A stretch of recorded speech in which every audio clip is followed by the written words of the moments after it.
Muy buenas noches y bienvenidos a una transmisión más de su programa Historias de la Oscuridad. Recuerden que están sintonizando el 89.4 FM. Muchas gracias por sus llamadas y por todos sus comentarios que dejan en cabina.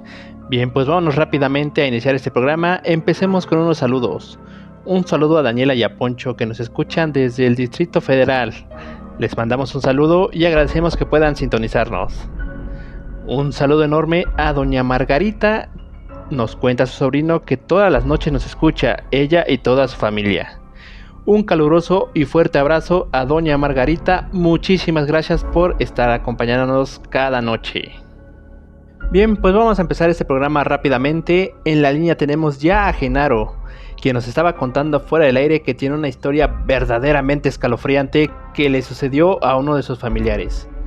Pues comencemos y que sea Genaro quien nos cuente esta historia. Muy buenas noches, Genaro. Gracias por llamarnos y te damos la palabra en tu programa. Sí, muchas gracias por el espacio, Ricardo. Agradezco que me des esta oportunidad y quiero decir que soy un fanático tuyo y del programa. Por eso que he querido aquí contarte esta historia a ti y al público. Para nosotros es un gran honor el poder escucharte. Bien, cuéntanos la historia que comentabas que le sucedió a tu tío. ¿Es tío materno o paterno? Es mi tío paterno. De hecho, no tiene mucho que me contó esta historia. A mi hermano. A él le pasó personalmente. Oye, pero contabas fuera del aire que era algo muy fuerte. Por favor, cuéntale a la audiencia. Claro que sí, Ricardo. Si me permites, bueno, ahí va. Mi papá y mi tío nacieron aquí en el Estado de México, pero la familia de mi abuelo paterno es nativo de un pueblo de Veracruz, ahí cerca de...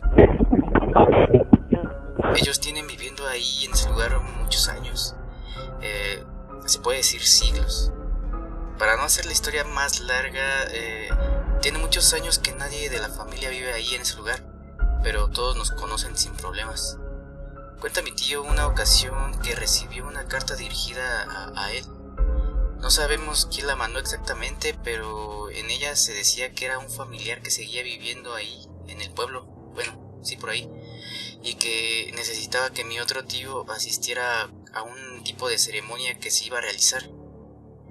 En la carta también decía que esa clase de ceremonias se realizaban así como que cada cierto tiempo y que era necesario que la familia de mi abuelo estuviera presente. Y bueno, es por eso que le pidieron que asistiera. Mi tío nos dice que sí sintió miedo, pero también curiosidad. Él cuando era muy pequeño acudió a este pueblo por lo que sabía cómo llegar, así que pues decidió ir por la curiosidad. ¿Pero no pensó que fuera alguna especie de engaño o algo semejante? Pues dice que al principio sí, pero después venían más detalles en la carta que solo los que pertenecemos ahora sí que a la familia sabemos. Por lo que eso le dio pues más seguridad. Me parece muy interesante. Por favor, continúa. Mi tío decidió pues ir y ya nos contó que ese lugar se encuentra cerca de una costa ahí en Veracruz. Ahí se encuentra la antigua casa de mis abuelos y tatarabuelos. Cuando llegó dice que al tocar la puerta un hombre de baja estatura le abrió. Dice que lo vio y su rostro estaba cubierto con una bufanda enorme. No se le podía ver el rostro muy bien. No le dijo nada y solo lo hizo pasar y esperar ahí en la sala. Dice que el lugar parecía estar abandonado, como si solo en esa ocasión hubiera alguien. Bueno, pues él se sentó y no dijo nada. Dice que solo veía que en otro cuarto se encontraba el hombre y con él estaba una mujer de las mismas características. Parecía que era su esposa. ¿Y tu tío sintió miedo o algo en ese momento? Pues dice que no, que se empezó a sentir intranquilo cuando, curioseando con la vista ahí en una mesita que tenían en una esquina, había un libro. Pues se veía muy viejo, bueno, dice él, pero dice que al verlo, él se inquietó mucho y no sabe por qué. Solo le empezó a dar así como que escalofríos y así de golpe. Y bueno, de repente entraron estas dos personas y tomaron el libro y le indicaron a mi tío que ya era hora. y que debían acudir al lugar. Dice mi tío que en ese momento pudo ver mejor al hombre que escondía ahí su rostro y vio que el rostro no era real. O sea, vio que era como una especie de máscara que estaba bien hecha porque porque de lejos no se notaba, pero ya viéndola detenidamente se veía que no era parte del cuero. ¿Cómo crees? Bueno, ¿y qué hizo tu tío ahí? ¿Pensó en salir corriendo? Dice que en ese momento sí sintió mucho miedo y sí pensó en huir en cuanto saliera de la casa, pero que al salir vio frustrado su escape, ya que había una procesión ahí en la calle principal. No era mucha gente la que estaba, pero era obvio que alguien lo notaría si intentaba escapar, por lo que decidió seguir ahí a la gente. Oye, no, qué fuerte eso. ¿Y luego? ¿Qué hizo tu tío? Pues dice que ya tuvo que seguir como si nada para llegar al lugar donde harían esa ceremonia. Mi tío ubicaba más o menos pues por dónde estaba, pero dice que toda la gente lo dirigía hacia un lugar que pues él jamás había visto. Ya casi a las afueras del pueblo, cerca de una costa, estaba un cementerio. Y pues esos cementerios antiguos en donde hay una capilla, la cual era muy muy vieja, ya casi en ruinas. Él dice que pensó que la ceremonia sería ahí, pero no. Dice que cambiaron 2 metros más allá de la capilla y había una cueva. Era la entrada de una caverna. Entonces la gente empezó a ponerse unas túnicas que llevaban antes de entrar ahí a la caverna. Y pues nuestro familiar le dio una a mi tío y no dijo nada. Solo esperó a que él entrara a la caverna. Él entró, pero en ese momento ya tenía mucho miedo, pero aún así tuvo que seguir. Y dice que en el interior de la caverna estaba iluminada, pero la luz era extraña. Era como pequeñas antorchas, y el fuego así como que era extraño, como verdoso, amarillento, y no daba calor así, nada, sino que todo lo contrario, era así como que un frío al pasar ahí cerca de ellos. ¿Y no dijo nada tu tío en ese momento? ¿No pensó en salir corriendo ahora sí? No, pues dice que no podía escapar porque la multitud iba enfrente y atrás de él también. Básicamente así lo habían planeado para que él no pudiera escapar. Mira, para este punto de la historia se me hace increíble. Pero así como lo estás contando, me imagino que fue más increíble la manera en que pudo escapar porque él te lo contó de persona, ¿no? No, Ricardo. De hecho, el escape que tuvo, fue lo más inverosímil de la historia. Lo que pasó después es lo increíble. A ver, permíteme seguir contando la historia. Por favor, Genaro, este es tu programa. Gracias. Bueno, pues cuenta mi tío que llegaron como a una plaza en medio de la caverna, en donde la gente empezó a hacer un círculo, y nuestro familiar les pedía a todos pues silencio. Entonces él entregó como una especie de flauta extraña a su esposa. Bueno, a su pareja realmente no sabes quién es, y empezó a tocarla.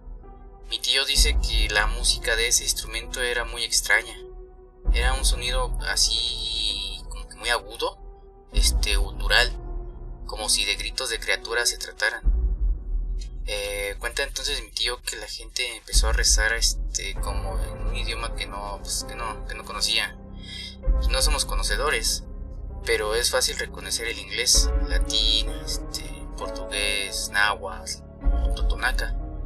Pero dice que lo que rezaba no tenía ningún acento particular que él pudiera reconocer. Dice entonces en la caverna perdón. Dice que entonces ahí en la caverna empezó a sentir una agitación en el aire. Él ya estaba ahí temblando de miedo. Los sonidos guturales de la flauta eran cada vez más grandes, hasta que se dio cuenta que no era la flauta quienes hacían esos ruidos. Así, de las profundidades de la caverna empezaron a salir criaturas voladoras, con alas enormes y formas indescriptibles. esas criaturas eran las que producían el ruido. Eso dice porque se dio cuenta que la mujer había dejado de tocar la flauta desde hace ya mucho tiempo. Las criaturas empezaron a rodear la caverna y entonces aquel hombre les empezó a ordenar a todos que los demás tomaran una bestia y la montaran. A ver, perdón, pero es que esto no te puedo creer esto que me estás contando. Creo que tu tío sí tiene una gran imaginación para contar la historia. Bueno, por favor, continúa, queremos saber cómo termina esto. Pues mira, si a mí me lo contaran así tampoco lo creería, Ricardo. Pero mi tío se quedó con evidencia de aquel día. Por favor, Genaro, continúa para saber cómo termina todo esto. Bueno, cada una de las personas de ese lugar tomó así una bestia para montarla. Y así fueron saliendo una por una volando de la caverna hasta que quedaron solo dos. Una era para mi tío y otra para nuestro familiar. Él le decía a mi tío que debía montarla, pero pues él no quería. Y poco a poco se empezaba a desesperar y la bestia a inquietarse hasta que hizo un movimiento brusco y tiró a ese hombre. Mi tío cuenta que se desprendió aquella máscara que llevaba y le cubría ahí la bufanda y que por fin pudo ver su rostro. Y fíjate, dice que era un rostro horrendo. Nada que se le pareciera a algo que haya ahí visto para poder describirlo. En ese momento fue cuando decidió salir de aquel lugar, ahora sí. Pero antes de salir tomó esa máscara y la flauta extraña para tener como evidencia. Dice que corrió y corrió entre los laberintos de esa caverna hasta que dejó de escuchar el sonido de aquellas criaturas. Entonces encontró un arroyo y decidió aventarse en él y ver dónde lo sacaría. No pasó mucho hasta que llegó a una costa y ahí ya con sus pocas fuerzas salió y se recostó en la arena hasta quedar completamente dormido o desmayado. La verdad es que ni él mismo sabe. Solo él recuerda despertar en una cama de una posada cercana ahí del pueblo. Dicen que solo lo encontraron ahí tirado como si fuera ahí un té por ocho. Pero pues él ya no quiso tomar el tema. Lo que sí encontraron con él fue la máscara y la flauta. Y pues la gente pensó que era una clase de artista callejero y que solo había tenido ahí una noche alocada. Pero pues él recuerda cada cosa como si se tratara de ayer, Ricardo.